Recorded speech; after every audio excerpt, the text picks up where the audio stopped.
can do the impossible because He holds the universe in His hand. Yung sabi ng Bible, He holds our soul. Ano po? So, makasama, tayo sa Leviticus 23 to 35. Tapos na tayo sa Feast of Tabernacles. Punta na tayo sa Feast of Trumpets. Ayun, baka mag-trumpet na tuloy. Okay. Nandiyan na kayo. Salamat, nandiyan ang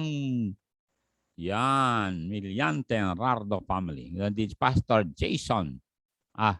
Brother Jason pala ito, Del Pilar. Preacher Ong. Salamat nandiyan ka. At sila Lailani, Mahilo Makapagong, Ma'am Joby Ballesteros Chopilo. Ganon din si Pastor Tom. Kasamang my wife na si Ma'am Donna. Mga anak, Realaya, Banaya, at saka si Grisom. Happy birthday, Grisom. Marami pa kaming pagkain galing kay Grisom. Okay.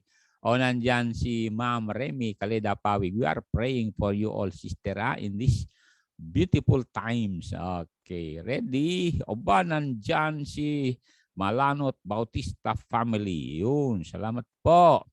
At nandyan din yung mga kasamaan kuli. Salamat po sila Chato. Ayun, Ma'am Chato, Ma'am. Nandyan si Ma'am Kalisaan, Alimilita. Nandyan yung kaklase kong Pastor Lopez. You are a key person na palagi gabi-gabi nandito ako to strengthen our brothers and sisters. Diba yun ang sabi ni Lord Jesus Christ kay Peter? No po, sabi niya, Peter, I prayed for you now that you are strengthened. Strengthen your brothers and sisters. So I'm here. My prayer is that I will be a blessing to you tonight because of all the trials, the tribulations, the problems that came into my life. God made me come out of all His troubles. Diba, Pastor Lopez? Talagang hindi basta-basta. Salamat po. Sabi ko, Panginoon, salamat. Ang bait-bait ng Diyos sa atin. Okay, nandito tayo sa Feast of Trumpets and it may happen soon sapagkat katatanggap lang namin ng advisory na dapat lahat ng sasakyan magbayad ng 200 pesos sa land bank at mabigyan ng RFID. Kaya kayo dyan wala pang deposit sa land bank. Punta kayo sa land bank at mag-open kayo ng account kasi through that, maging cashless society na tayo. Maraming salamat po sa mga taguba. Family, answered prayer kayo. Okay? So, the prayer request na nisend nyo sa akin, I prayed talagang intently that God will intervene because God loves us. Okay.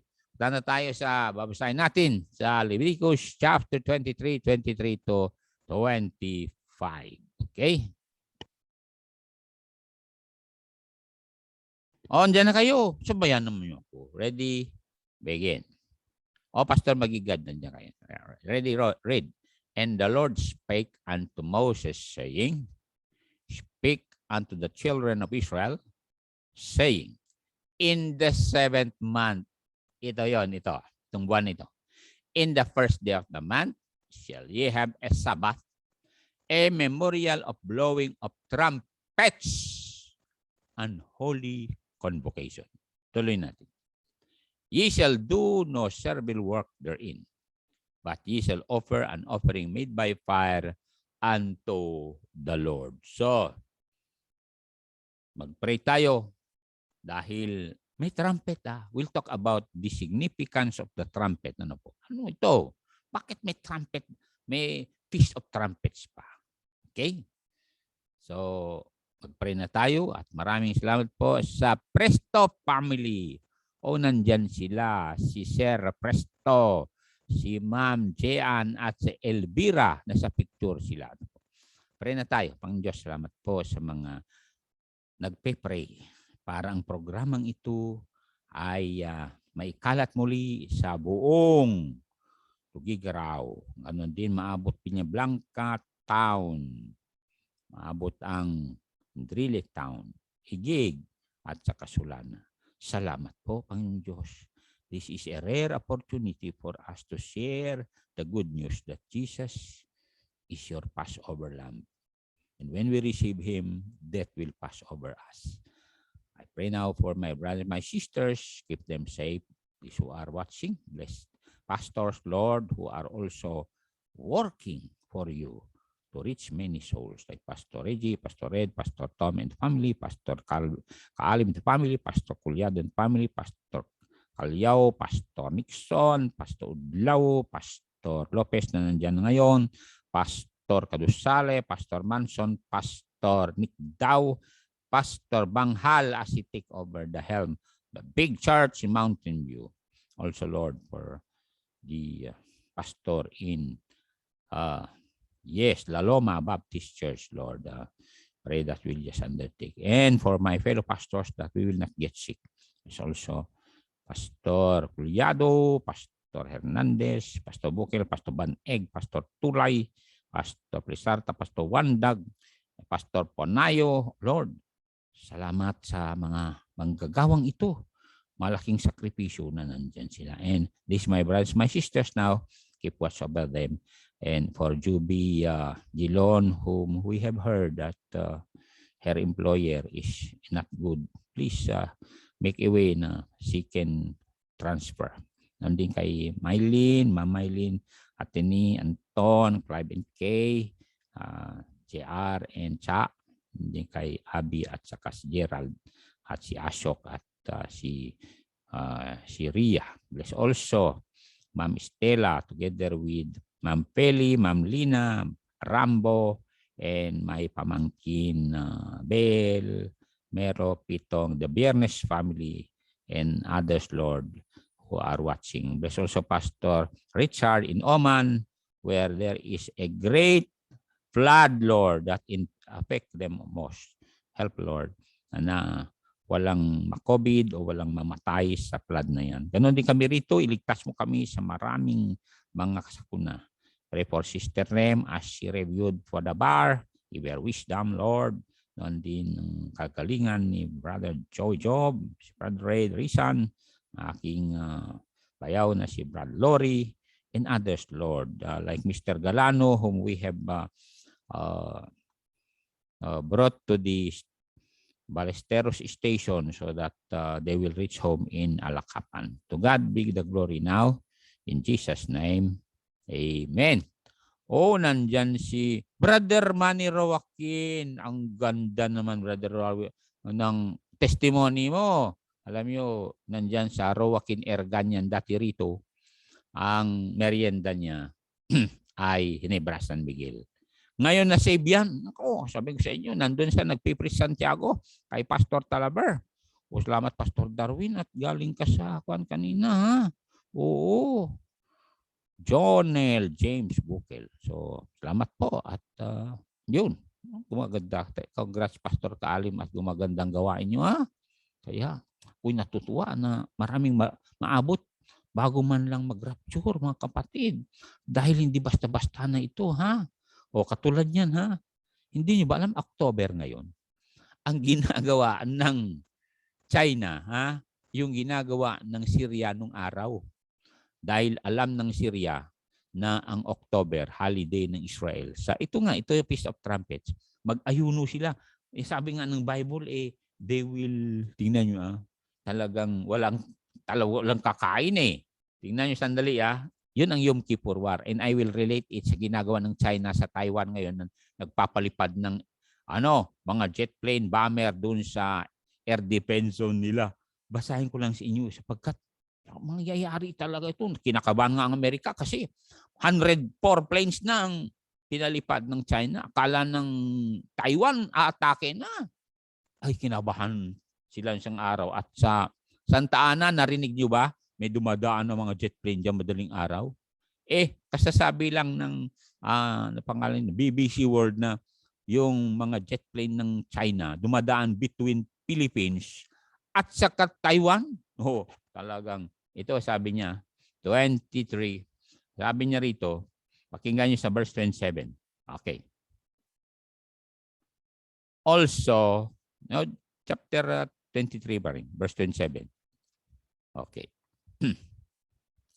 Also on the 10th day of this month, 7th month, there shall be a day of atonement. It shall be a holy convocation unto you. Ito. Walang kakain. And you shall afflict your souls. Ibig sabihin, walang kakain. And an offering. Made an offer, offer an offering made by fire unto the Lord. Gusto ko lang ipakita sa inyo, ye shall afflict your souls. Ibig sabihin, hindi sila kakain, mag-ayuno sila, mag-fasting. So, ang ginawa ng mga Syrians, alam nila na mahinang Israelites, doon sila lumusob. Kasi sabi ng commander ng Israel sa Golan Heights, araw-araw sila parang lulusob pero iikot lang. Pero sa araw na yon,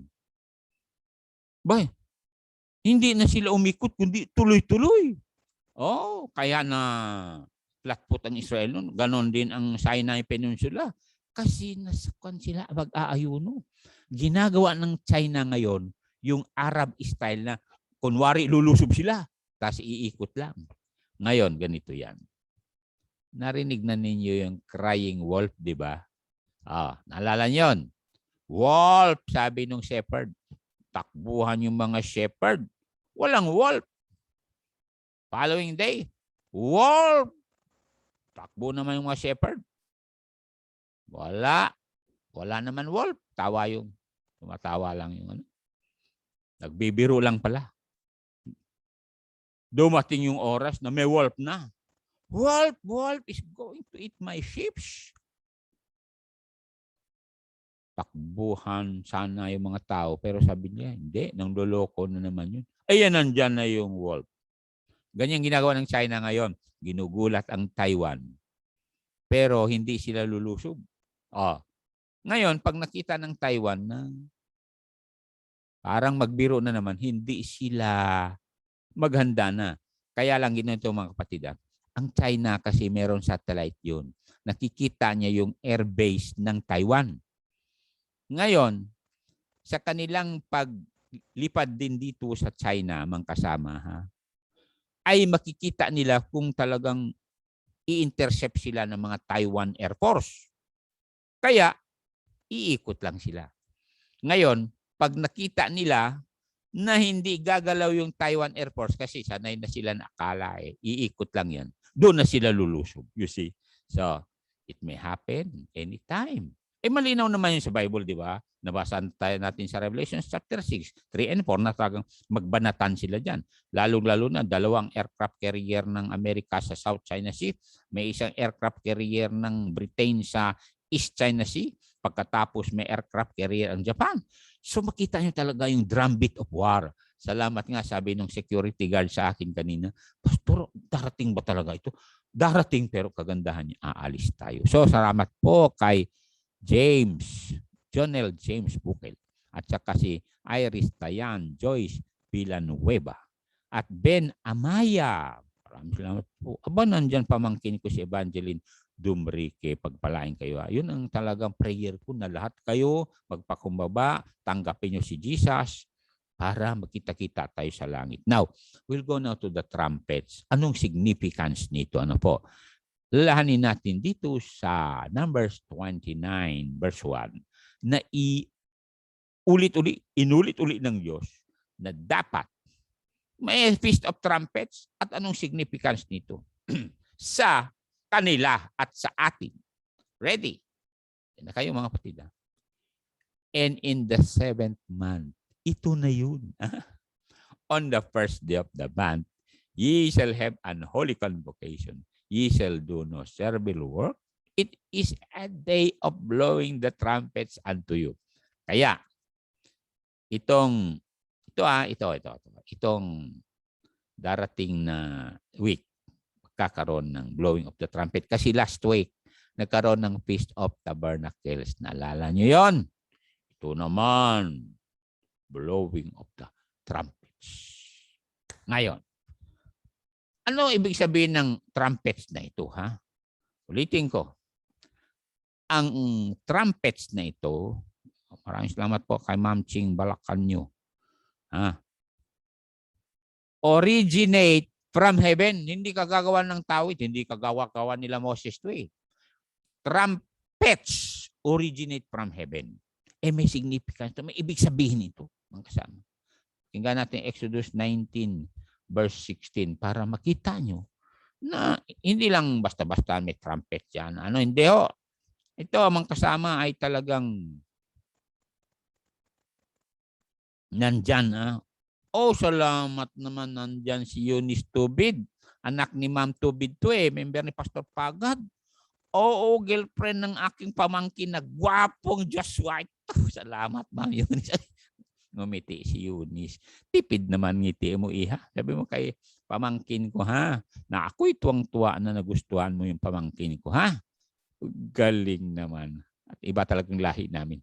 Already go. And came to pass on the third day in the morning that there were thunders and lightnings and a thick cloud upon the mount and the voice of the trumpet, exceeding loud, so that all the people that was in the camp trembled. Narinig niyan nung kinukuha ni Moses yung 10 Commandments. Mapansin nyo may mga thunder, lightnings, tapos ang kapal ng clouds. Pagkatapos, meron tunog ng trumpet na yun ay talagang napakalakas in such a way yung mga tao ay nanginginig. You see, so trumpets or trumpet originate from heaven. Huwag niyong kalimutan yan. Exodus 20:18 para makita niyo ito, ha? Salamat po sa inyong lahat na nanonood. Kasi baka mag-trumpet na. Narinig nyo ba yung advisory na mandatory ng RFID, Radio Frequency Identification? Kasi matatapos na yung vaccination at saka national ID system at saka voters ID. Galing naman. I-incorporate na lang nila sa isang maliit na chip na katulad ng bigas. Totoo yan. Ready? Nandiyan na kayo. And all the people saw the thunders and the lightnings and the noise of the trumpet. Matindi yun And the mountain smoking. And when the people saw it, they removed and stood afar off. Matras sila.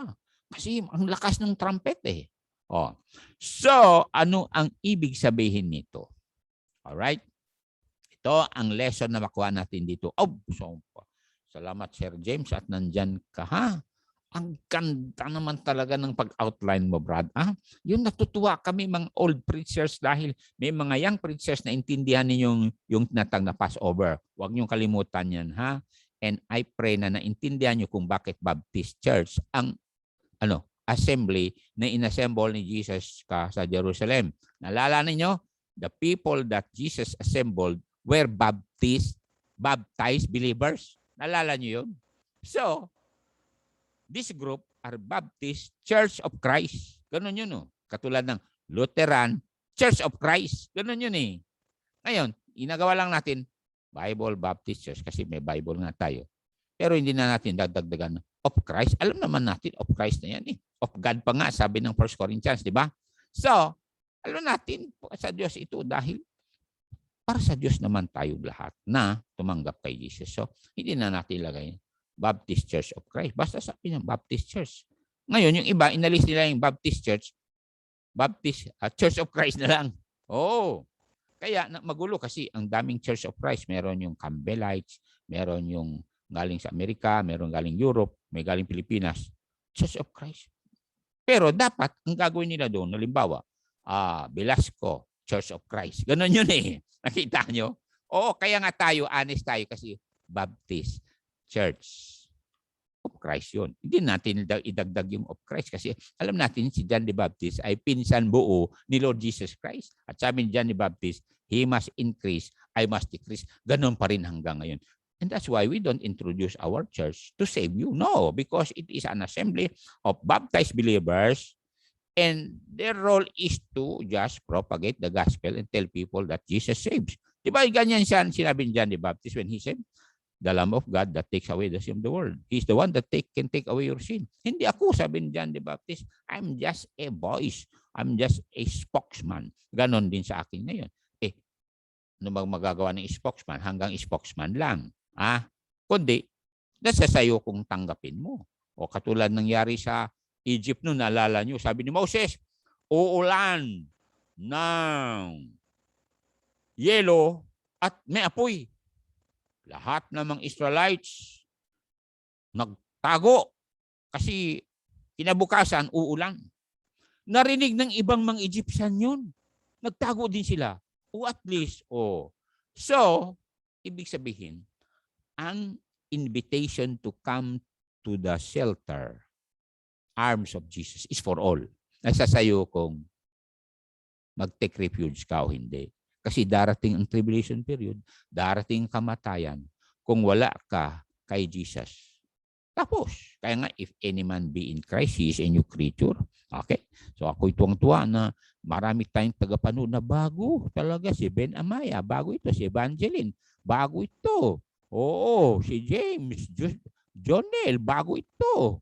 O, tignan mo yan, si Brother Joaquin, bago na naman to, lumabas. Tumawa si Brother. Brother Mania. Salamat po, Brother Mania. Salamat, nagpagamit ka sa Diyos sa last remaining days mo sa araw na ito, sa lupang ito. Oo, katulad ni Grisom nga, maawit yan. Diba, Brad Grisom? Tulad ni May at saka si, si Rona at saka si Rota. Nandyan. Salamat, nandyan kayo, ha? At saka si Janet. Tignan niyo yan. So, salamat, ha? Ngayon, ito number 1, Sir James. Ano yung importance nitong trumpets na ito? Number 1, man must realize that all blessings comes from heaven. Kasi nag-originate nga yung trumpet sa heaven eh. Hindi galing sa tao yun eh. God was the one who authored this. For a purpose ng kasama. May purpose, bakit may trumpet eh? O katulad nito ha. Alam nyo, tagal din ako naging naging speaker ako sa Regional Command ng Police. Alam nyo, pag pumasok yung mga police to form the line sa pass-in review, may trumpeters, may taga-tambol, may taga-violin So, marinig mo talaga. Ang ganda tignan Ibig sabihin, papasok na yung mga pulis na talagang mga maskuladong pulis na iitim dahil galing sa kawayan, nag-training Pati mga babae, hindi mo alam kung babae sila kasi may singbo. Ang ganda tingnan kasi may trumpet na mag-introduce na papasok na sila. Kasi mauna yung mga trumpeters. Ibig sabihin, the soldiers is going to be presented to the general pag may trumpet. One day, you will be presented to Jesus. Di ba mag-trumpet muna? And then we will be caught up. Mga kasama. So that is one of the significance. Pero gusto kong malaman nyo na man must realize that kasi galing sa heaven. Ang trumpet. Must realize that all blessings come from heaven. Okay? Tingnan natin itong mga verses na ito. James 1:17. Alright. Para malaman nyo na hindi basta-basta itong trumpet na ito na ano-ano lang dyan. Pero isa sa trumpet na malungkot na pakinggan yung may maglibing. May trumpet din pala. Oo. I pray na wala mo na mag-trumpet ng libing kasi ang dami ng pastor na ilibing. Ayaw ko marinig yun. Nakakalungkot na trumpet. Totoo yan. And then, pagkatapos nung bugle na yun, sabi niya bugle eh, magpaputok sila ng 27 gun salutes. 7 mga sundalo, sabay-sabay. 3 times na gagawin, kaya 27. First, 7. Mamaya-maya, second, 7 naman, 14 na yun. Third row na sundalo, pagpaputok, 21 gun salute. Kasi for a fallen soldier.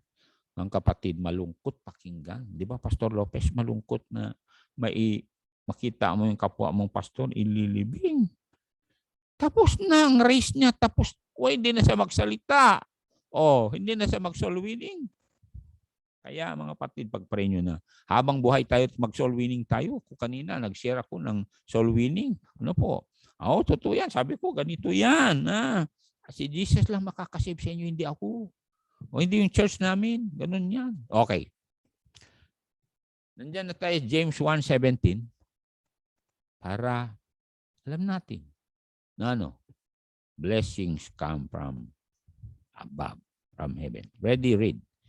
Every good gift and every perfect gift is from above. Papansin nyo? And comes down from the Father of lights, with whom is no variableness, neither shadow of turning. Kaya, kung meron kayong gift dyan ngayon, gift of life, voice nyo, kalusugan nyo, gift lahat yan, knowledge nyo, understanding nyo, wisdom nyo, gift yan galing sa Diyos. Hindi nyo ba alam?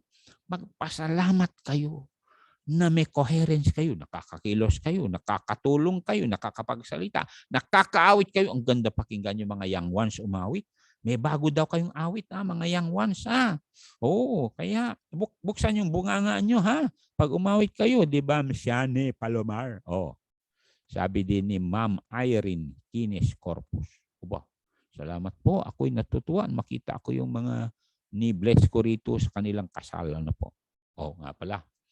Kayo na magpakasal, kung magkasama kayo, hindi pakasal, magpakasal na kayo. Hindi yung magsama muna kayo bago magpakasal. Please lang para i-bless tayo ng Diyos. Diba? Gusto natin all blessings come from above para masaya naman tayo. Tulad niya, blessing na nakapagsasalita ako sa inyo, blessing na nandyan kayo. Don't you know that? Kasi mang kasama, hindi basta-basta maulit to. Lalong-lalo na itong nangyayari. Alam niyo sa Britain, sa London, wala silang crudo, wala silang gas. Wala din silang LPG gas, don't you know that? Parating yung winter. Hindi basta-basta to. Yung winter pa naman, sabi ni Pastor Howard Quinlan doon daw sa Amerika kung winter, may mga tao na stranded doon sa kalsada, pagkatapos sumingaw na lang kasi manigas sila at manigas puso na hindi makahinga. Delikadong winter, salamat lang, walang winter dito. Meron summer, pero tapos ng summer kasi I'll see you in September when summer is gone. Wala ng September, di ba? Brother Cruz, nandyan ka. Salamat po sa mga pamilya ni Pastor Kaalim. Palagi lang nanonood. Si Lois Faith, ganun din si Elsie Kaalim. Salamat Kung nagpapasalamat na nag-intervene ka, Pastor Kaalim, dyan sa Anapatan, dapat lang. Kasi kinakailangan maraming maabot. Ang daming tao dyan. Alam nila, Ma'am Eileen yan, Ma'am Rona at Ma'am Lorena, di ba?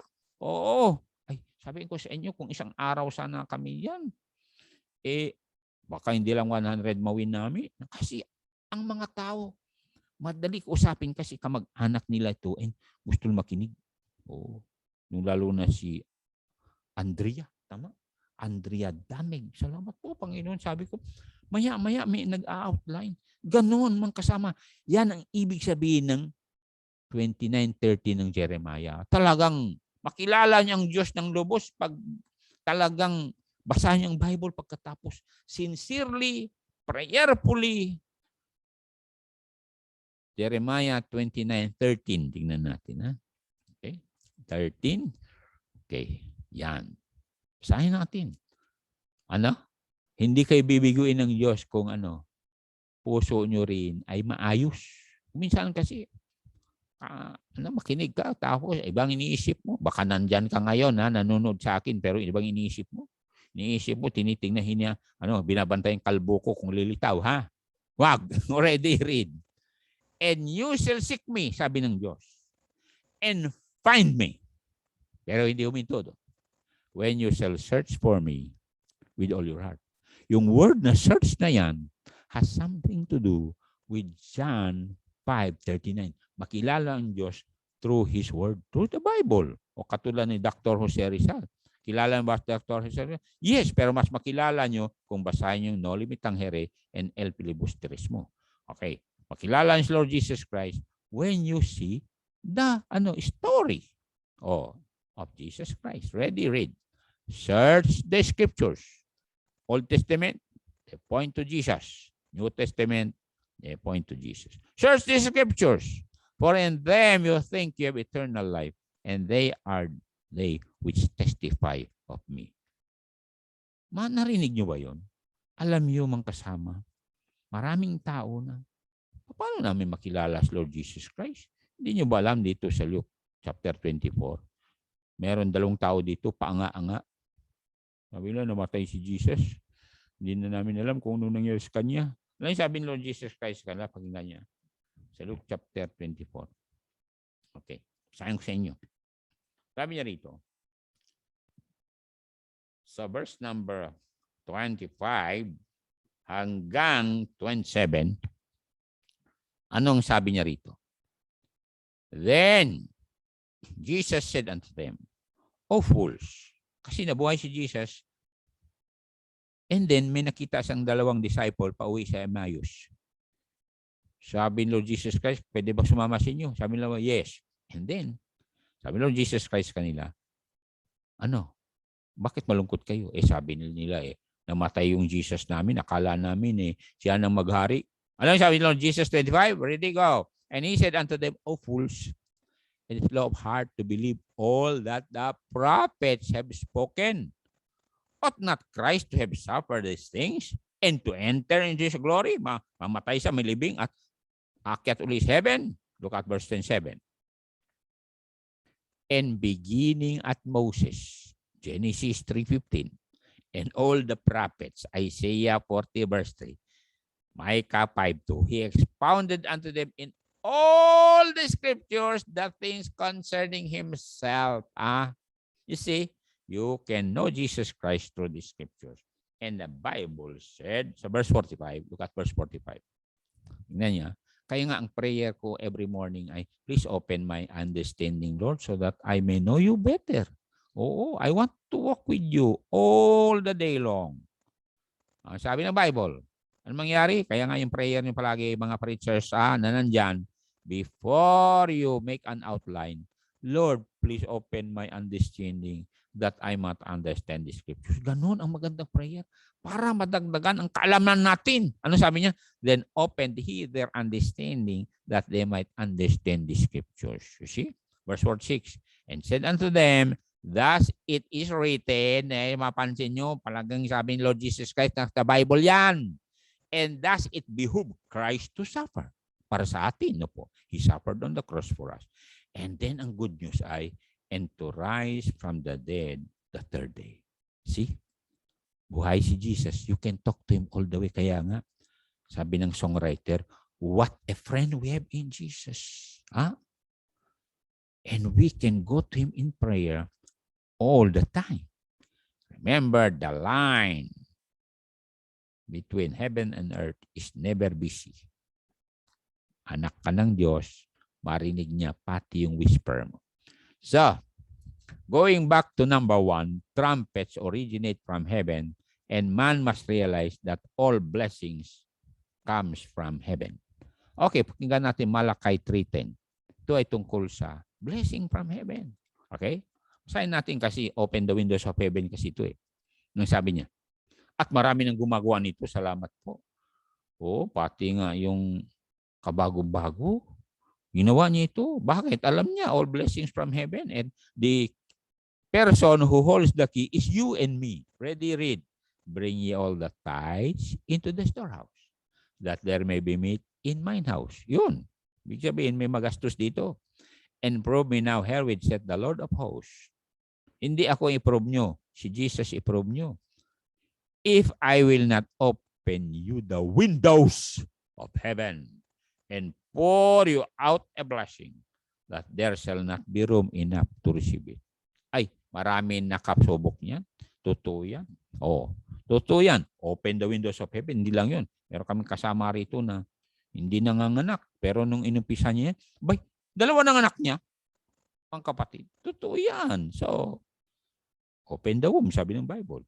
And then, nakita natin sa Deuteronomy 28, mga kasama, na bubuksan ng Diyos ang langit, na kahit nasa syudad ka nagtatrabaho, pagpapalain ka ng Diyos. Kahit nasa bukid ka, palayan ka, maisan ka, manian ka, God will bless. Kasi lahat ng, hawakan mo, sabi ng Deuteronomy chapter 28:12, uusbong yan, pagpapalain ng Diyos. Pero, kung hindi, alam niyo, sabi ng Diyos, except the Lord build the house, they labor in vain that build it. And except the Lord guard the city, the watchman waketh but in vain. Alam niyo yung pag-asa ng Taiwan. Kaya hindi masugod-sugod ng China, maraming Baptist doon. Ang dami. Oo, kaya nga may mga missionaries pang Pilipino punta doon. Alam mo, sabi ng Taiwanese government, go ahead and preach. Because Taiwan is a democratic country, everyone is welcome because there is a freedom of religion here. You see? Ang mga Taiwanese ay open-minded yan. Ang daming Baptist na Taiwanese. In fact, nung nasa Australia ako 2002, meron silang representative galing Taiwan. Oo, mga kapatid, meron representative galing Korea. Oo, kaya nga, nagdala silang kimchi. Hindi nila alam na ako rin parang Koreano pagdating sa anghang. Gulat sila. Are you eating kimchi? Sabi ko, hindi naman anghang. Mukhang anghang lang kasi pula. Kita nila yung bagyo. Parang yung alam bagyo pichay, yung gagawin ng kimchi. Ako naman, gagawa ako ng sinorsor. Boy, sabi yung isang anghang naman. Anyway, kaya umalis yung COVID. Bakit? Nangulikta ako ng sili kanina habang nandiyan si Pastor Gilbert at Pastor Albert. Ang tangan, Pastor Albert, ba nandyan si Pastor Magigad? Alam niyo, inubos ko yung sili nila sa kwarto. Sa piyat, tabi ng church lang, kukunta ng sili. Inuha ko lahat. Pero sabi ko, kay Ma'am Jessel, iniwan ko yung mga maliliit para next punta ko ron. Pwede kukunan. Sa inyo na yung Pastor kasi ang dami ko ng sili dito sa aking lugar. No po, binigyan niyo Sir Calyaw yun . Okay. So, punta tayo sa John chapter 3:7. Na ito kayong mga pastor, kayong mga believers, ang blessing nyo galing sa langit. Pag hindi binigay ng Diyos galing sa langit, tapos look at this verse. John the Baptist nagsalita nito. Kaya nga sabi ni John the Baptist, wala ako rito kung hindi ako binigyan ng Diyos ng talent at boldness para mag-preach. Read. John the Baptist answered and said, a man can receive nothing except it be given him saan galing? From heaven. Kaya mga kapatid, heaven is always watching us. In fact, the believers in heaven, yung mga nauna na, is also watching us. Ayaw natin mang kasama na malungkot sila. Kaya magpakabanal tayo, iwas tayo sa mga bagay na hindi nagbibigay ng puri sa Diyos.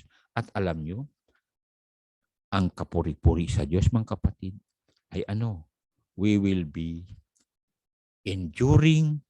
patiently enduring tribulation para ma-purify tayo to become Christ-like. Yan ang sabi ng Romans 8:28-29, di ba?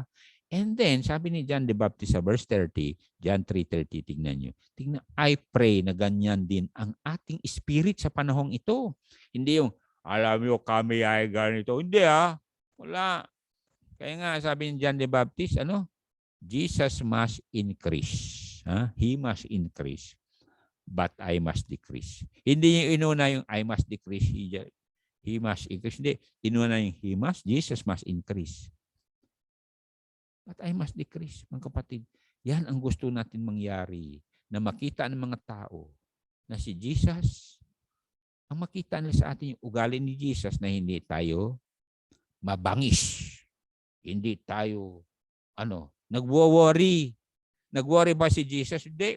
Nag-worry yung mga disciples. Sabi ng mga disciples, Lord, paano magkasya itong 2 isda, 5 tinapay? Ang dami nila. 5,000 na lang yung mga lalaki, 5,000 na. Pati yung mga babae, hindi kabilang at mga bata. Panginoon. Sabi ni Jesus, surrender niyo sa akin yung 5 tinapay, 2 isda. Tinawag yung bata. Sabi ni Andro, bata. Sabi ni Jesus, ibigay mo daw lahat yung baon. Ay sabi ng bata, sige. Jesus yan. Narinig ko, binuhay niya si Lazarus yan. At saka yung, Jesus yung makapangyarihan yan. Si Jesus, sige. Alam yung mga patid, pinarami ni Jesus. At habang binibigay ni Jesus galing sa basket, hindi na uubos yung galing sa basket. Ayan. Bibigay sa mga disciples. Alam yung mga patid, malinaw sa Bible. Dito pakinggan natin. 68, verse 16. Okay. Psalms 68:16. Ano sabi niya diyan? Para makita nyo rito. Na ano? Oh, Psalm 68. Oh, 16. Why leap ye? He hills. Ano sabi niya? This is the hill. Mapapansin nyo? This is the hill. Gusto kong makita niyo sapagkat magandang pagkasabi niya. This is the hill which God desired to dwell in. Yea, the Lord, will dwell in it forever. You see? Kaya, salamat sa Diyos. Ganon siya, ha? Ngayon, meron pang verse na gusto kong makita nyo diyan para malaman ninyo sa verse 2016, ha? Kasi nandun ang Diyos. Alam mo kung nandyan ang Diyos sa'yo, wala kang worry. Bakit? I will never leave you nor forsake you. Ano sabi niya? Bless ye God in the congregations, even the Lord. Tuloy nyo. From the fountain of Israel. Alam mo ibig sabihin ng fountain? Hindi nauubos yan. Mapansin nyo bang likod ko? Ha? Ang likod ko, hindi nyo ba alam? Doon sa Mount Wayan, doon sa Mount Wayan, may fountain doon. Oo. Na doon umaagos itong ilog na ito. Oo. Alam mo, nagulat talaga yung mga tao sa amin dahil bakit merong bukal doon na malinis palagi? Sabi lang, may anito yata. Hindi, kako. Kasi yung pressure galing sa ilalim ng dagat ayon sa Ecclesiastes, pinapalabas palagi kaya malinis. O katulad sa Piña Blanca doon sa Nanarian, merong bukal doon. Tinignan ko, ang linis-linis. Tapos, makita mo, pailalim. Oo. Sabi ko, pagkatas maya-maya, may mga isda. Oo, mga kasama. Bukal yun. Kaya, the Lord is like that. Hindi na ubos tuloy-tuloy. Katulad nitong makita nyo rito na tuloy-tuloy ang ilog sa likod ko. Kaya nga mapalad tayo sa Pilipinas. Alam nyo, sa Iraq, wala na yung Euphrates River, ha? Wala nilang inumin. Wala nilang pang talon. O, tayo rito. Mapalad pa, di ba, Ma'am Lami? Rumbawa Magigad. Alam mo, pinagpapala kayo dyan sa Piat. Maraming blessing dyan sa inyo. Kasi ang Diyos, pag tayo'y bukal na loob, buong puso natin hanapin at magpakumbaba at magsisi. Buksan niyo ang dungawan ng langit. Tingnan niyo ang 2 Chronicles 7:13-14 and then mag-pray na ako, ha? Ang sabi niyo? Kaya nandun pa rin tayo sa number 1. Brother James, dun sa trumpets, ituloy natin to. Next time. Ha? Ready? Read. If, sabi ng Diyos, if I shut up heaven, that there be no rain, or if I command the locusts to devour the land, or if I send pestilence or COVID among my people, if my people, which are called by my name, number 1, humble themselves. Kaya tuloy-tuloy ang blessing sa lugar natin. Bakit? You humble yourself, nanood kayo eh. May time kayo manood eh. Hindi yung ML, pa-chat-chat yan. And pray. You have time to pray. And seek God's face through the Word of God. And next, sabi niya, turn from your wicked ways. Huwag na tayong magnakaw. Huwag na natin kunin hindi sa atin. Huwag na tayong mandaya, manglamang. Anong gagawin ng Diyos? Ito na ngayon yung sinabi ko na man must realize that all blessings comes from heaven. Then will I hear from heaven. I will forgive their sin and I will heal the Philippine island. But, totoo yan. May God help us, lalo-lalo sa next election at manalo yung kaibigan kong BBM. Ha? Oo, talagang healing of the nation natin sa bansang Pilipinas yan. Bakit? Siyempre, kaya kayo mga pastor, mag-usap, punta kayo rito, mag-usap tayo ha. Kasi evaluate natin kung sino yung mga presidente. Okay ba ito? Hindi okay ito? Ito. O ito, kapatid natin sa pananampalataya pero hindi pa niya alam makipagkaibigan sa whole world. O di at least si BBM, okay yan. Okay, pag-pray na ako. Panginoon Diyos, salamat po sa oras na ito. We expect that there will be healing in our land, especially these who are sick, these who are infected with COVID, that they will be healed. And those of us who are already well, Lord, help us. Protect us from all these viruses. Prosper the businesses, the works of your people. Extend thy power to those who needs to go forward. Thank you for the Feast of Trumpets. It will help us to realize that all our blessings, strength, wisdom, and understanding comes from you, O Lord. And since we humble ourselves, please forgive us of all our shortcomings, our sins, iniquities, and even our leaders, Lord, especially that the Pandora box was now exposed. This is the time that all of us must realize that, yes, the Lord gives, but the Lord can take away. Many people who had hidden their wealth in other lands are now nervous because the blockchain system was now used and is now being used to track down their hidden wealth. Forgive, Lord. Help, Lord. In Jesus' name, amen.